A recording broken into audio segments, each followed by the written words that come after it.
Bonjour à toutes et à tous.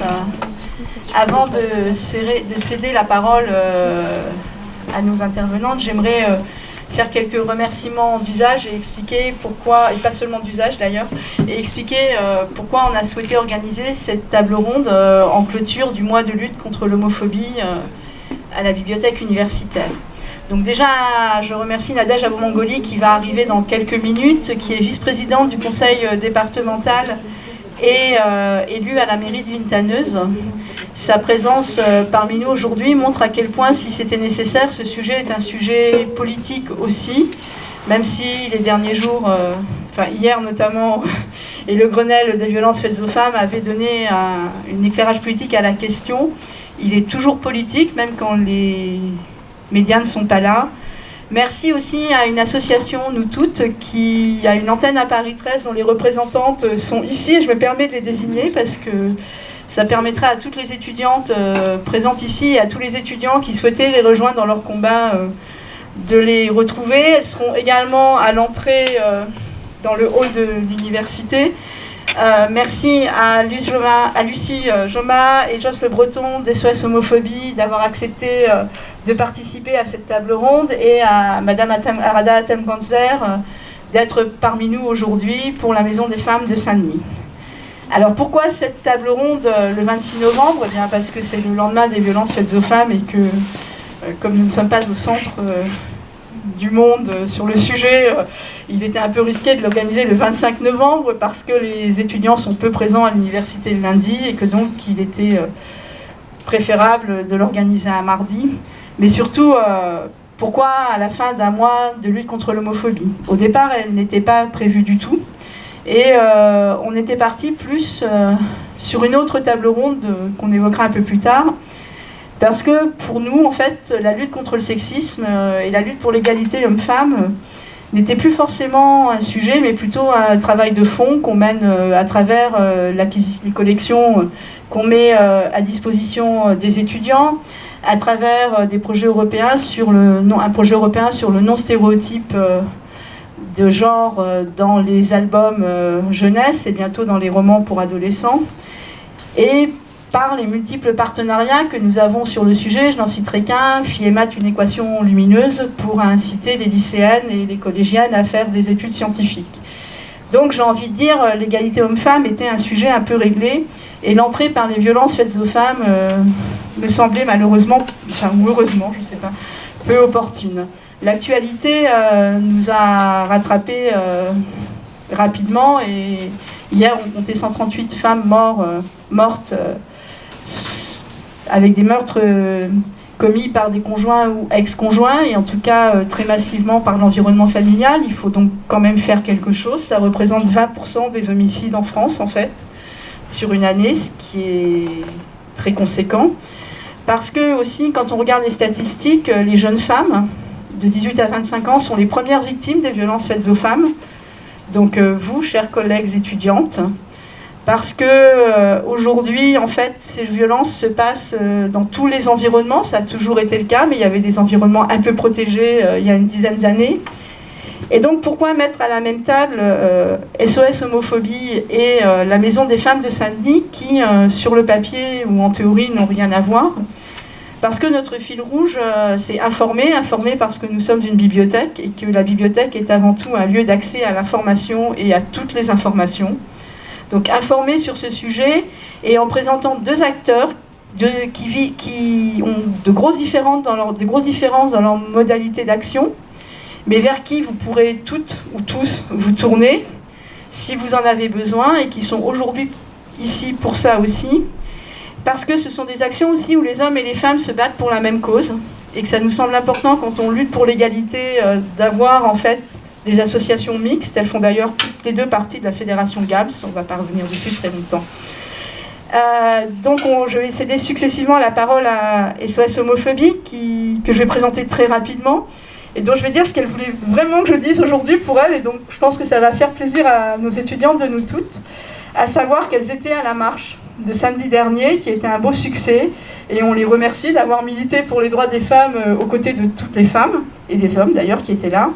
C'est une association qui est inscrite dans le paysage de lutte contre la LGBT-phobie de longue date, avec de nombreux partenaires, et je n'en citerai qu'un ici, l'Éducation nationale. Donc leur présence ici est donc en plus justifiée, puisqu'on peut considérer que l'enseignement supérieur est la continuation naturelle de l'Éducation nationale. Et ensuite, on demandera à Rada Temganser de nous présenter la Maison des femmes de Saint-Denis. Elle a ouvert en 2016 grâce à sa ténacité. Et je tiens à dire que la ténacité, pour moi, c'est un vrai compliment et pas une insulte. Et peut-être que sa ténacité est liée à son parcours personnel aussi, puisqu'elle est arrivée du Liban, elle est franco-libanaise, à la fin des années 70 pour étudier la médecine. Et après, j'ai retenu seulement 3 moments de sa vie. Son passage à la clinique des Bleuets, qui dans la génération des gens qui sont là et qui ont plus de 45 ou 50 ans, signifie les accouchements sans douleur. C'était l'invention de l'accouchement sans douleur, ce qui n'est pas tout à fait neutre en termes de droits des femmes, mais aussi une lutte sans relâche pour maintenir le droit à l'avortement qui, on le sait, depuis une dizaine d'années, en même temps que l'homophobie revient en force et menacée chaque jour. Et tout ça est bien lié. Par ailleurs, elle a travaillé au ministère de la Défense, plus précisément à l'hôpital Bégin, où, dit-elle, elle a appris l'organisation et l'efficacité quand le CHU de Saint-Denis l'a appelée pour prendre la direction du service gynécologie obstétrique, à partir duquel elle a créé la Maison des femmes, je crois un petit peu au départ, en raison du choc que peut représenter le nombre de femmes excisées qui arrivent sur place, et ça on reviendra sans doute dessus dans votre présentation. Sans plus tarder, et en vous remerciant encore de votre présence, je passe la parole à Lucie et Joss. Est-ce que ça marche? Joss et Lucie. Non? Oui? Oui, ça marche. Excusez-moi, juste une dernière info pratique. On arrêtera la captation vidéo au moment des échanges, de manière à ce que vous puissiez poser toutes les questions que vous souhaitez sans trace visible. Bon, eh bien, bonjour à tous et à toutes. Et puis, nous voulons vraiment remercier très chaleureusement les organisateurs et organisatrices de cette rencontre et vous dire que Lucille et moi-même, donc Joss Le Breton, sommes vraiment ravis de participer à cette table ronde. Alors, nous vous ferons une présentation très très rapide de notre association, puis nous développerons le sujet de la lesbophobie, ses caractéristiques et les actions que nous pouvons mener au sein de SOS Homophobie. Alors pour ceux qui ne connaîtraient pas, SOS Homophobie, c'est une association donc, de lutte, comme ça a été précisé, de lutte contre les LGBT-phobies, et nous fêtons cette année nos 25 ans. Et depuis sa création, il y a trois missions qui structurent notre action, nos activités, trois axes qui se font écho, qui sont soutenir, prévenir et militer. Soutenir, et je dirais que c'est vraiment l'ADN de SOS Homophobie, avec des permanences d'écoute et de soutien juridique aux victimes. Prévenir, avec des interventions comme aujourd'hui, bien sûr, mais aussi en milieu scolaire, notamment dans les collèges et dans les lycées. Nous avons d'ailleurs un agrément du ministère de l'Éducation nationale. Et puis intervenir aussi dans le cadre de la formation professionnelle d'adultes. Et puis militer, bien sûr, militer pour le droit des personnes LGBT. Une des dernières campagnes importantes que nous avons faites, c'est de lutter contre la discrimination qui était faite aux couples de femmes lesbiennes et aux célibataires, en militant très activement pour l'ouverture de la PMA à toutes les femmes. Donc, comme vous l'avez compris, notre association, elle se préoccupe des violences et des discriminations qui sont faites à l'ensemble des personnes en raison de leur orientation sexuelle ou de leur identité de genre. Autrement dit, aux lesbiennes, aux gays, aux bi et aux trans. Alors bien sûr, finalement, on peut s'interroger sur la nécessité de créer des termes spécifiques comme lesbophobie, biphobie, transphobie, alors qu'il existe un terme générique, celui d'homophobie. Alors, nous sommes bien conscients, évidemment, qu'il y a du commun entre les discriminations et les violences qui sont faites à toutes ces personnes LGBT, mais il y a aussi des caractéristiques, des spécificités à chacun de ces groupes. C'est pour ça qu'avec Lucille, nous a semblé intéressant de revenir sur ce que le terme lesbophobie a justement permis de mettre en évidence. Alors, petit moment d'histoire, ce terme lesbophobie est relativement récent puisqu'il a vu le jour vers la fin des années 90 et on peut dire qu'il a permis notamment deux choses. Tout d'abord, lutter contre l'invisibilité des lesbiennes, et Lucille reviendra plus longuement sur ce sujet, car le terme homo, homosexuel, homophobie est très souvent perçu comme faisant référence uniquement aux hommes gays. Et puis l'autre point important qu'a permis la réflexion à partir de ce terme, eh bien, c'est de repenser aussi les spécificités des actes lesbophobes.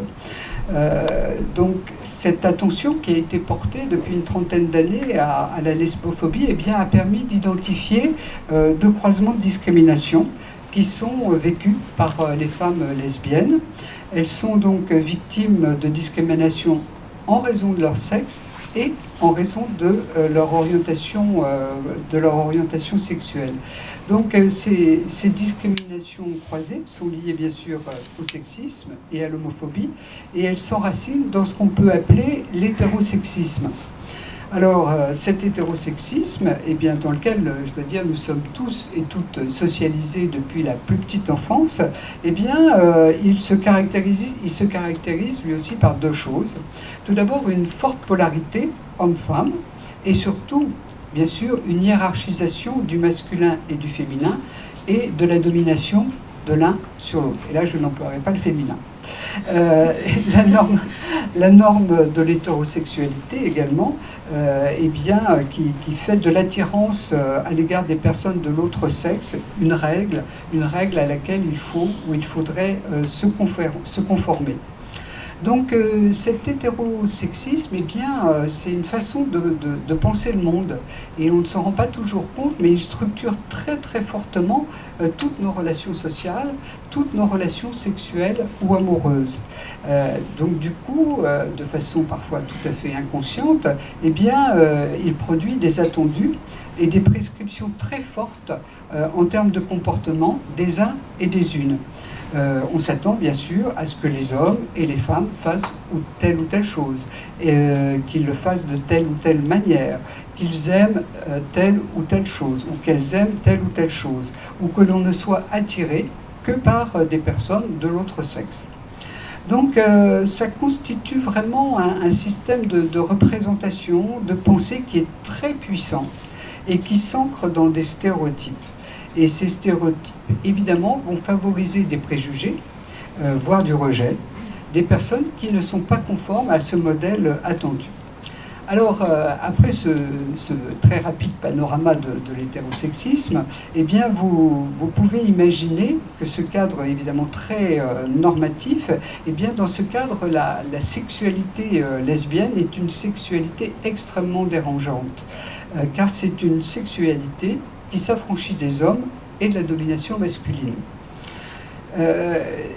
Donc cette sexualité et ces corps de femmes échappent aux hommes, elles échappent aux normes dominantes, et cela peut s'avérer tout à fait insupportable pour certaines personnes, car dans nos sociétés, le corps des femmes est hypersexualité, il est objet de désir, mais de désir masculin.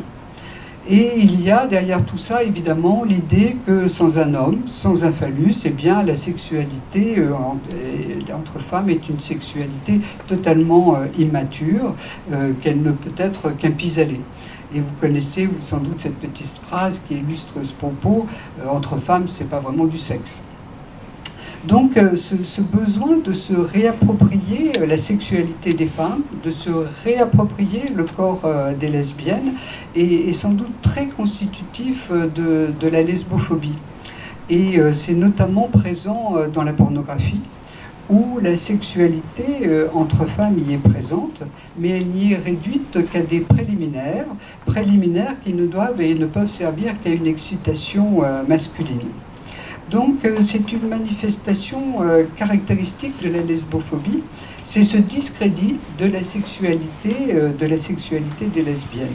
Alors ce discrédit, il prend de très nombreuses formes, il va du déni jusqu'aux tentatives de s'imposer dans des couples, les couples lesbiens, tentatives plus ou moins violentes, puisqu'on sait que certains viols dont sont victimes ces femmes ont des visées punitives.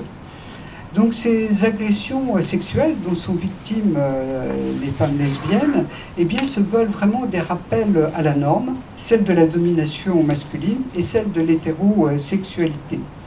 Donc cette perception aussi machiste de la sexualité, eh bien, rend les femmes lesbiennes particulièrement vulnérables, car du coup elles peuvent devenir objet de convoitises sexuelles. Et je vais prendre pour exemple une agression qui a eu lieu à Londres au mois de mai, dont vous avez peut-être entendu parler car elle a été largement médiatisée et on a pu voir les visages tuméfiés de ces deux femmes dans de nombreux journaux. Alors pour rappel, ces 4 jeunes hommes qui étaient dans un bus, ils les ont identifiés comme lesbiennes, ils les ont harcelées en leur demandant de s'embrasser, de prendre des poses sexuelles. Ils leur ont lancé quelques pièces de monnaie, puis face à leur refus d'obtempérer, ils les ont violemment agressés et agressés physiquement. Donc si on analyse cette situation, elles ont été bien sûr prises pour des objets sexuels, j'ai envie de dire comme toutes les femmes, et des femmes même que l'on peut acheter. Pour rappel, on leur achetait de l'argent.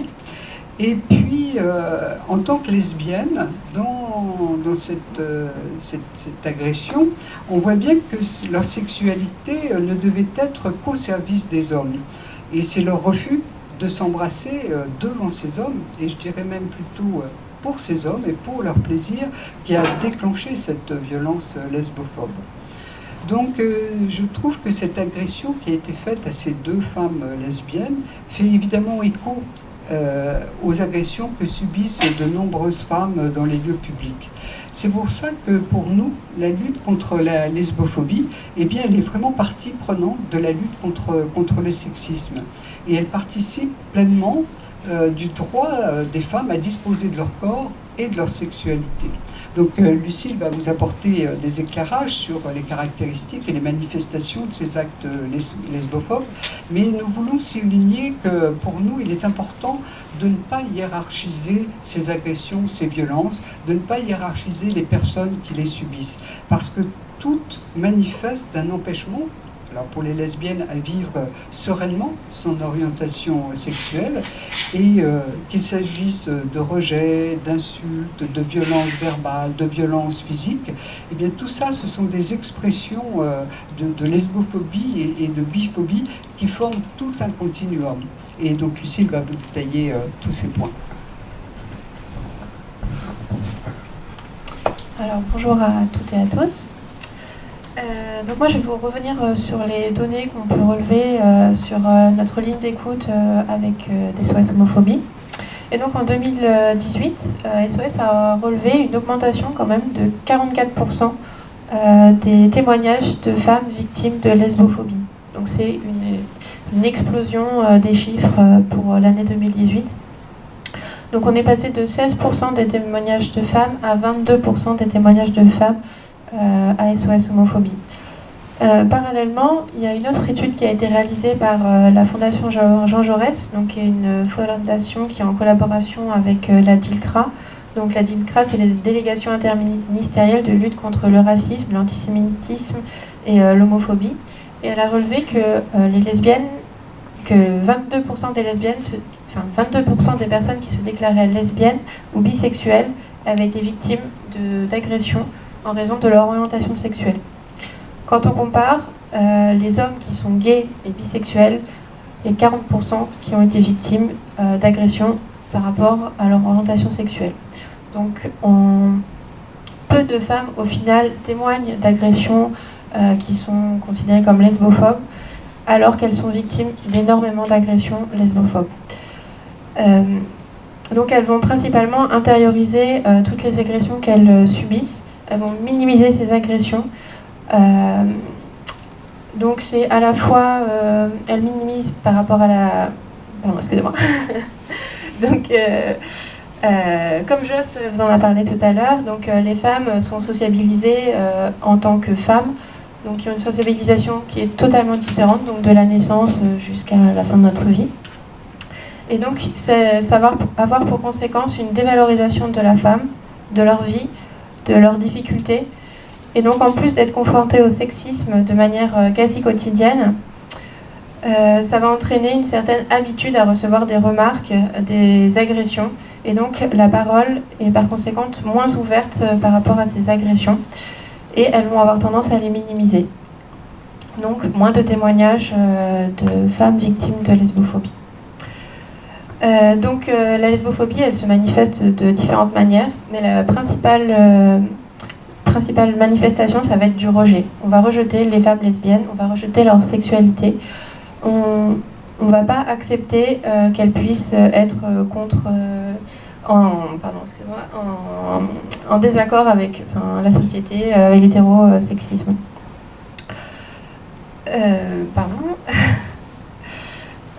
Il faut aussi relever quelque chose d'important, c'est que 25% des femmes qui se définissent comme lesbiennes ont déjà subi une agression sexuelle qui n'est pas liée au fait qu'elles soient des femmes, mais vraiment au fait qu'elles soient lesbiennes.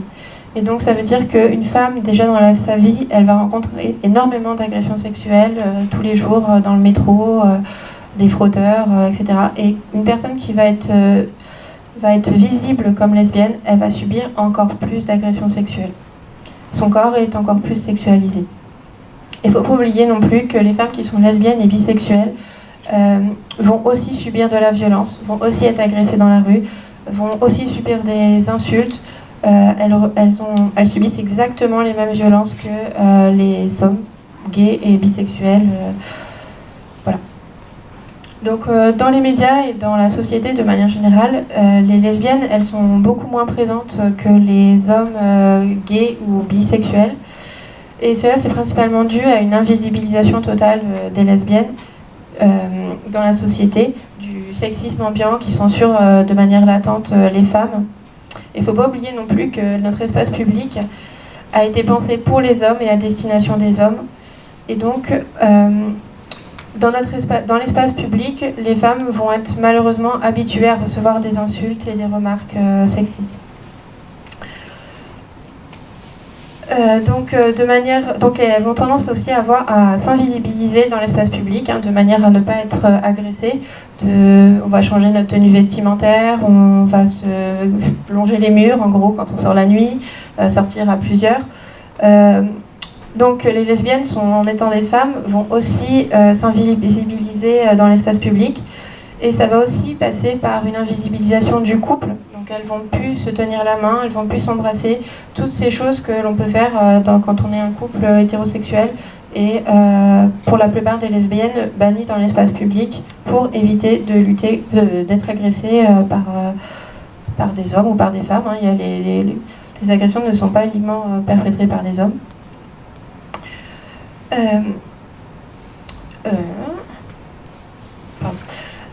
Donc il y a un autre domaine où les lesbiennes sont très invisibilisées et complètement niées, c'est dans la santé. Dans la santé, quand on va chez son médecin ou chez son gynécologue, en étant lesbienne, il n'y a aucune formation qui est faite pour les gynécologues et pour les médecins. Du coup, ils n'ont aucune donnée à nous transmettre. Du coup,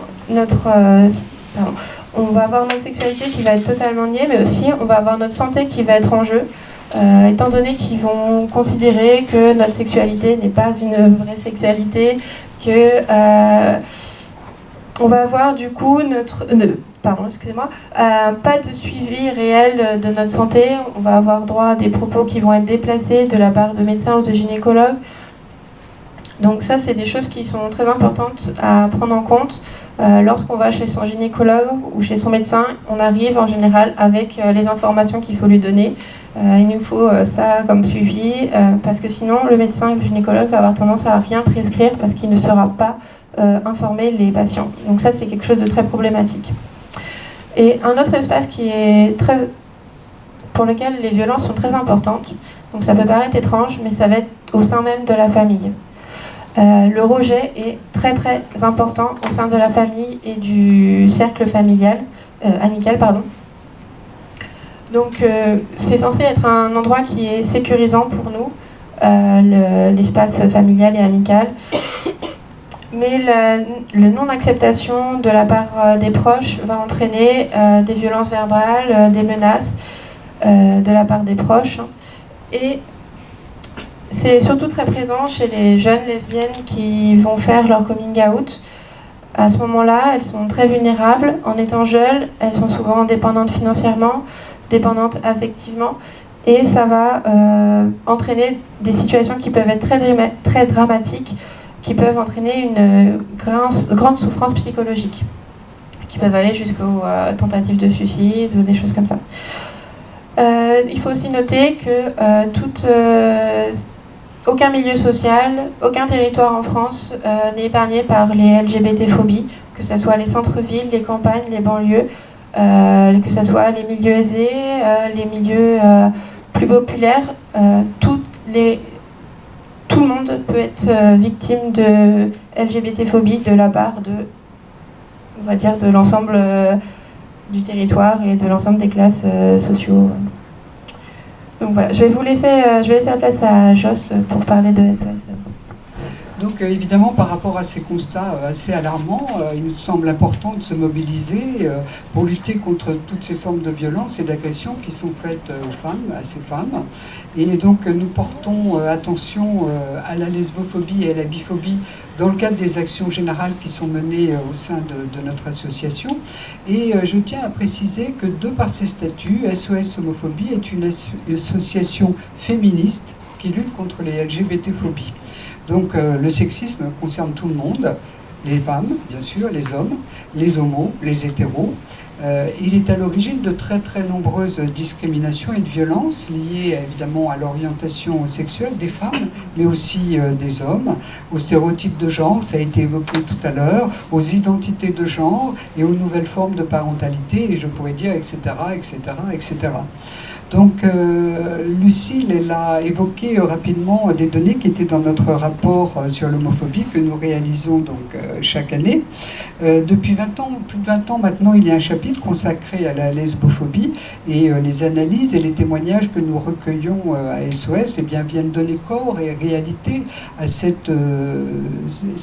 vécu qui est souvent ignoré, minimisé, voire invisibilisé, mais il permet aussi de se rendre compte de ce qu'a évoqué Lucille, c'est-à-dire cette sous-déclaration systématique du témoignage des femmes, des témoignages de lesbiennes ou de bi dans nos lignes d'écoute. Et puis, nous sommes aussi attentifs à ce que les autres commissions portent attention à ce qu'est la lesbophobie et la biphobie, notamment dans le cadre de leur activité. Et je pense ici aux interventions, notamment au milieu scolaire, où les intervenants et les intervenantes prennent appui sur ce qu'est le sexisme pour démonter les stéréotypes et les préjugés liés aux LGBT-phobies.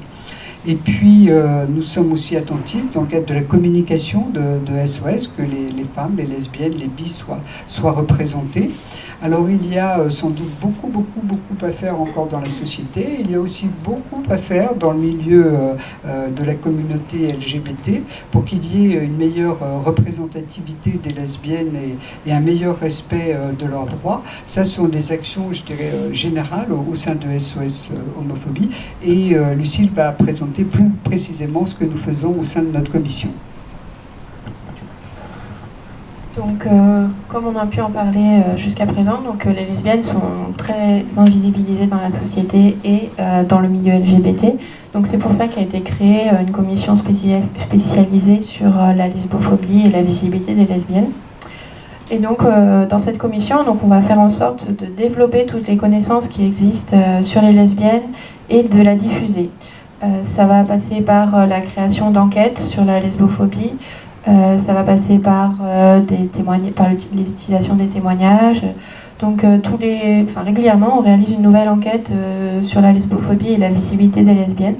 Donc on va en réaliser une nouvelle prochainement, de manière à noter un peu l'évolution de la lesbophobie dans la société actuelle.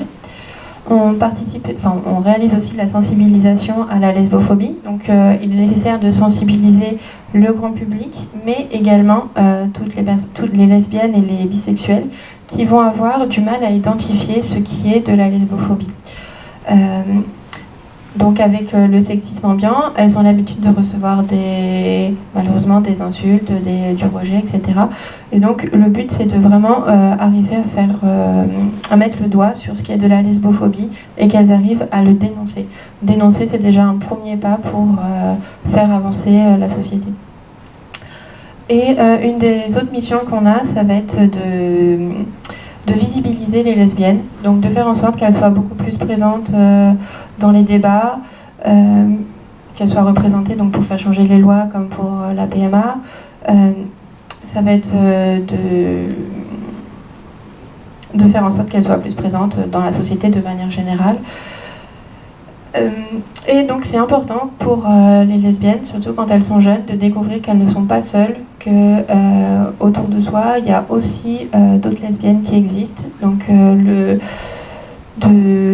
terme de représentation est vraiment important, de savoir qu'on n'est pas seul, c'est vraiment quelque chose de très important quand on est jeune. Et après, il ne faut pas oublier que le top du top, ce serait qu'on devienne des personnes ordinaires, que ça soit normal de nous voir dans les séries télévisées, à la télé, qu'on n'ait pas besoin de dire qu'on est lesbienne, bisexuelle, hétéro, que ce soit accepté comme ça. Et de montrer un peu qu'on est juste des madame tout le monde qui allons chercher notre pain le matin, quand on a des enfants, les chercher à l'école. On est vraiment des personnes classiques qui vivent notre vie de manière classique et que ça rentre dans la société comme ça. Voilà, on va s'arrêter. Merci beaucoup pour cette conclusion qui montre à quel point vous êtes des femmes ordinaires. Et sans plus tarder, je vais donner la parole à Rada Hatem, qui reçoit elle des femmes victimes en fait, systématiquement. Bonjour à tous et merci de nous avoir invités à présenter la Maison des Femmes. Alors, je ne vais pas vous raconter toute l'histoire de la Maison des Femmes parce que ce n'est pas forcément passionnant pour vous. Je voudrais tout d'abord faire le lien avec la présentation de SOS Homophobie, juste pour apporter un petit peu de nuance. Je ne pense pas que vous soyez moins bien soignés que les autres femmes, sincèrement. Je pense que vous avez été confrontés à des préjugés, à des médecins maladroits, mais je ne pense pas que ça entache forcément votre santé, sauf si vous arrêtez d'aller chez le gynécologue, c'est un autre débat. Par contre, je veux apporter ici le témoignage de médecins, de sages-femmes qui, depuis des dizaines d'années, sont à vos côtés, vous accueillent quand vous êtes enceinte, ouvrent la porte à votre compagne, là où c'est écrit « Seul le papa a le droit de rentrer dans la salle de naissance », qui est mon tout premier souvenir de lesbophobie, et de dire que, oui, c'est la compagne aussi, elle a le droit de rentrer dans la salle d'accouchement. Voilà, c'est aussi tout notre combat à vos côtés pour l'accès à la PMA, et je vous rappelle que nous avons été 180 médecins signataires d'une tribune, disant que nous envoyons nos patientes en Espagne et ailleurs dans le monde, afin de pouvoir les aider à concevoir, et que nous avons tous été reçu au Conseil de l'Ordre qui nous a fait la morale en disant que c'était pas bien. Voilà, donc vous n'êtes pas si seul, rassurez-vous. Ceci étant dit, effectivement, moi je suis gynécologue et donc je suis forcément du côté des femmes puisque ce sont mes patientes. Et donc les femmes, elles vivent ce que vous avez raconté et bien d'autres horreurs qui les rendent beaucoup plus vulnérables que les hommes en général. Et si j'ai éprouvé le besoin de construire un lieu qui leur soit complètement dédié, c'est parce que mon expérience de gynécologue m'a permis justement de rencontrer des difficultés comme celles qu'on vient d'évoquer, des femmes victimes de violences conjugales, des femmes victimes de violences sexuelles dans l'enfance, l'inceste, qui est quand même une des horreurs que l'on réserve aux enfants. Là, pour le coup, je mets les hommes dans cette catégorie, parce qu'on parle beaucoup de l'inceste sur les petites filles. Les petits garçons sont probablement, statistiquement, plus souvent concernés. Sauf que pour un homme, dire qu'on a vécu quelque chose qui est une agression de fille, c'est extrêmement difficile à formuler. Vous avez vu là aujourd'hui avec la parole libérée que les petits garçons victimes de prêtres pédophiles s'étaient organisés et qu'au moins ça bouge du côté de l'Église, mais ça reste, je crois, l'ultime tabou. Donc, moi je ne suis pas urologue, donc je ne m'occupe pas de ces petits garçons-là, sauf quand je vais dans les écoles. Et donc, dans cette maison, nous accueillons des femmes qui sont vulnérables et victimes de violences. Et dans vulnérables, il y a l'orientation sexuelle, bien sûr.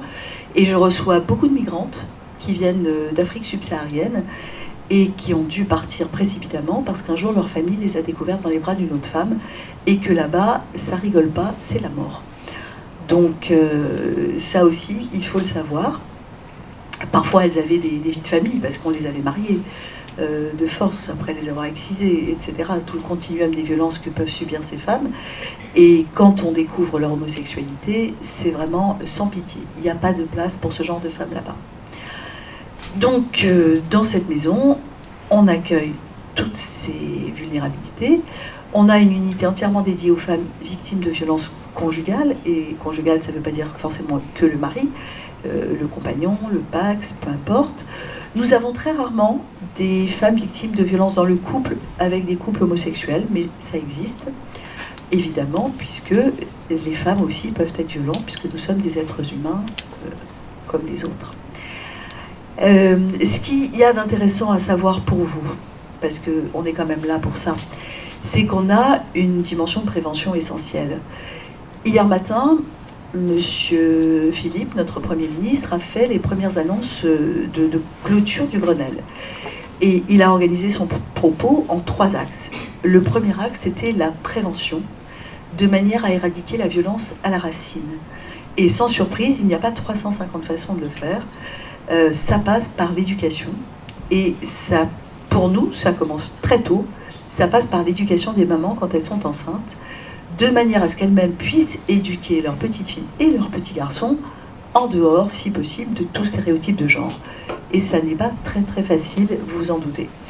Mais si elles ne font pas ça, les réflexes de notre société habituels, le bleu, le rose, mais ça c'est presque anecdotique, l'incapacité programmée des filles à avoir des carrières hyper scientifiques comme Marie Curie, ou à se bagarrer pour exiger des salaires, ou à ne pas avoir peur d'affronter le regard de la société, ça c'est presque éducatif.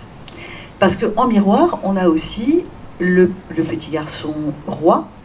Alors c'est peut-être moins perceptible dans les sociétés très occidentales, mais dans les sociétés africaines, dans les sociétés du Maghreb, dans les sociétés du Proche-Orient, que je connais bien du fait de mes origines, le petit garçon est un roi, et sa sœur est sa bonne. Donc ça c'est quand même extrêmement difficile. Non seulement elle est sa bonne, mais elle est aussi sa chose. Et je peux vous dire que les cas d'inceste dans ces familles-là sont monstrueux en nombre.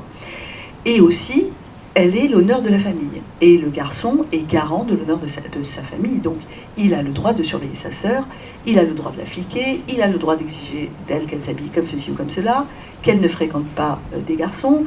Et tout ça pour espérer qu'elle arrive vierge au mariage. Donc, cette violence que je qualifierais de communautaire, et peu importe la communauté d'origine, ce n'est pas mon propos, est une violence terrible que l'on fait aux filles en les obligeant à subir ces exigences de leur communauté. Et je ne vous parle même pas des pays où l'on vitriole les filles parce qu'elles n'étaient pas vierges, parce qu'elles n'ont pas assez bien fait à manger, ou je ne sais pas quoi. Et j'ai rencontré il n'y a pas longtemps une victime serbo-croate de l'acide. Je ne savais même pas que c'était possible. Bon. Donc les cas de vulnérabilité des femmes sont dans un énorme spectre. Et nous, notre posture est d'y répondre. Donc je reviens à M. le Premier ministre, il a dit éducation. Et là, nous, on répond présente parce qu'on va dans les lycées et les collèges, et puis qu'on vient vous voir aujourd'hui, pour justement parler avec les jeunes de l'éducation à la santé sexuelle et affective dont on ne leur parle pas à la maison, parce que ça c'est super tabou dans plein de milieux, et pas que dans des milieux issus de la migration. Il y a des milieux aussi de ce que les Américains appellent WASP, les White anglo-saxons protestants, où tout ça n'est juste pas dissible. Donc c'est extrêmement important qu'on aille à leur rencontre. Et c'est là aussi où on entend des propos homophobes tout à fait atroces, du genre, bah oui madame, les homos, bah faut les tuer, c'est normal. Voilà, et bon, donc il faut aller contre tous ces préjugés que ces pauvres gamins, en fait, ne sont que des perroquets et répètent ce qu'ils entendent à la maison.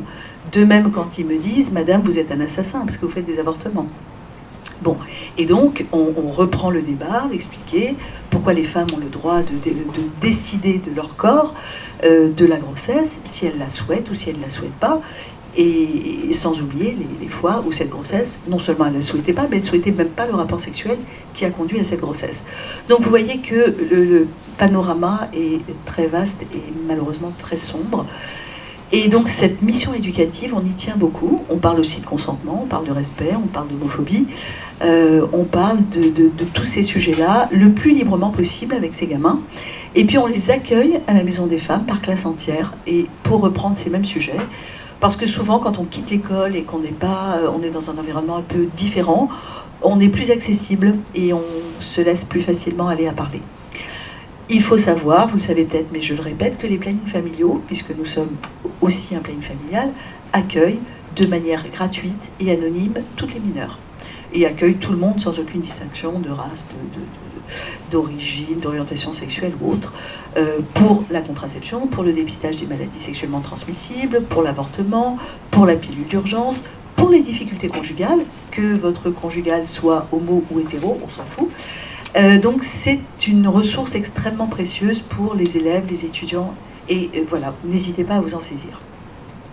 On fait toutes sortes d'avortements, médicamenteux, sous anesthésie locale, sous anesthésie générale. Ce qu'on fait aussi, et notamment avec les jeunes, c'est d'essayer de leur faire prendre conscience des violences qu'ils subissent. Parce que beaucoup de jeunes filles, notamment, sont aux prises avec des conjoints qui ont un tempérament d'agresseur, qui ont une emprise sur elles, et qui les violentent en leur laissant croire que c'est de l'amour. Et elles se sentent extrêmement flattées par cette surattention. Et elles perdent complètement de vue qu'en fait, tout ce qu'on leur demande de faire est totalement anormal. Et que quand on remet les points sur les i avec elles, eh ben, il arrive qu'elles comprennent que ah oui, c'est vrai, il n'a pas le droit de me demander tout ça. Il n'a pas le droit de me demander de faire une fellation à son pote. Il n'a pas le droit de me demander de lui envoyer des nus de moi parce que je sais maintenant qu'il pourrait s'en servir pour faire du sexting, c'est-à-dire les diffuser sur les réseaux sociaux. Donc tout ça, il faut sensibiliser ces jeunes filles parce qu'elles sont à un âge extrêmement vulnérable et fragile. Et en plus, le silence à la maison fait que l'éducation, elle vient de YouPorn. Et si vous avez eu un soir où vous vous ennuyez, vous avez regardé ce genre de vidéos, la sexualité qui est transmise par ces vidéos est insupportable pour les filles, parce qu'elles sont complètement chosifiées, parce qu'elles sont violentées, parce que tous les rapports sexuels ressemblent à des viols, parce qu'elles sont déguisées en petites filles prépubères par des retouches, et que, par exemple, leur vulve est extrêmement infantile. Ce qui fait croire à ces gamines que c'est ça le sexe, que c'est ça la vie, que c'est ça l'anatomie. Et par exemple, elles viennent me voir pour me demander de leur recouper leurs petites lèvres parce qu'elles sont trop longues et pas assez blanches et pas assez ceci ou cela, parce que c'est comme dans le porno. Et ça devient la norme. Donc, il faut leur rappeler que c'est du cinéma, que c'est des actrices, qu'elles ont mal aux fesses après les séances et qu'elles se bourrent dentalgiques, parce que c'est pas ça. Les relations humaines, c'est pas ça le sexe. Donc voilà, je ne veux pas y passer 2 heures, mais il y aurait de quoi. Donc ça, c'est un travail qu'on fait avec beaucoup de conviction. L'unité violence familiale et conjugale donc, accueille des femmes victimes de violences qui sont dans la même emprise que nos jeunes filles, qui subissent parfois des viols conjugaux qu'elles n'arrivent pas à formuler comme tels, parce que pour elles, c'est mon mari, il a envie, il a le droit, je suis sa femme, et donc je me tais et j'obéis. De même, quand il m'engueule parce que je n'ai pas fait ça assez bien, peut-être qu'il a raison parce que je suis nulle, et qu'à force de répéter à une femme qu'elle est nulle, elle va finir par s'en convaincre.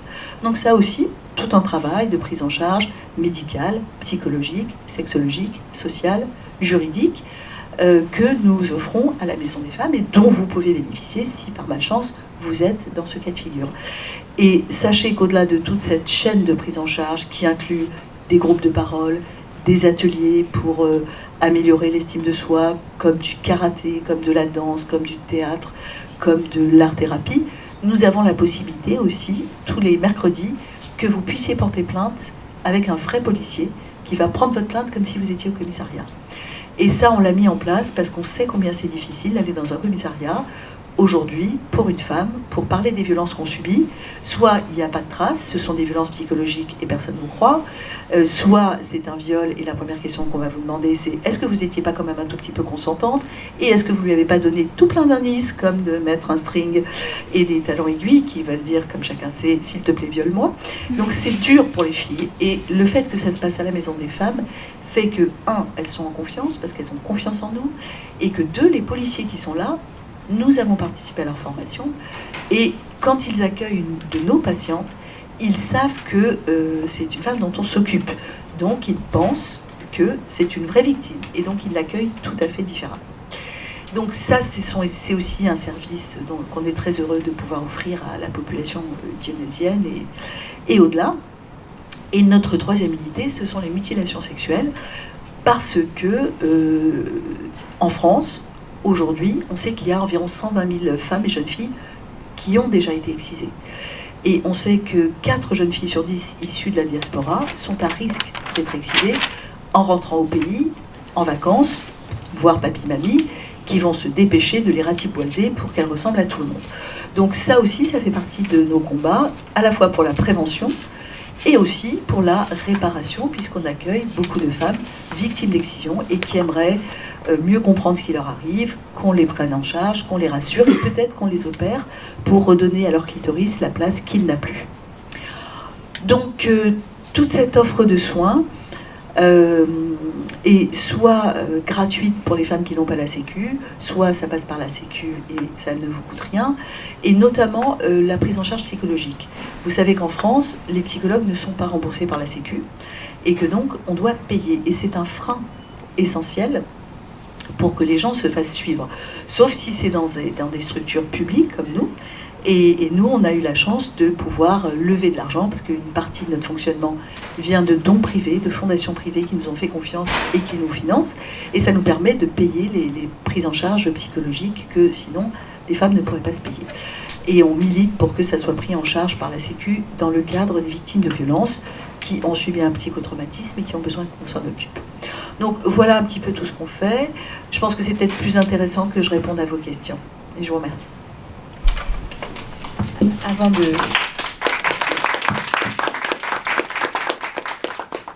Avant de passer la parole aux participants, je voudrais vous remercier pour vos témoignages qui prouvent quand même que de la PMA à l'avortement, on retrouve les mêmes combattantes.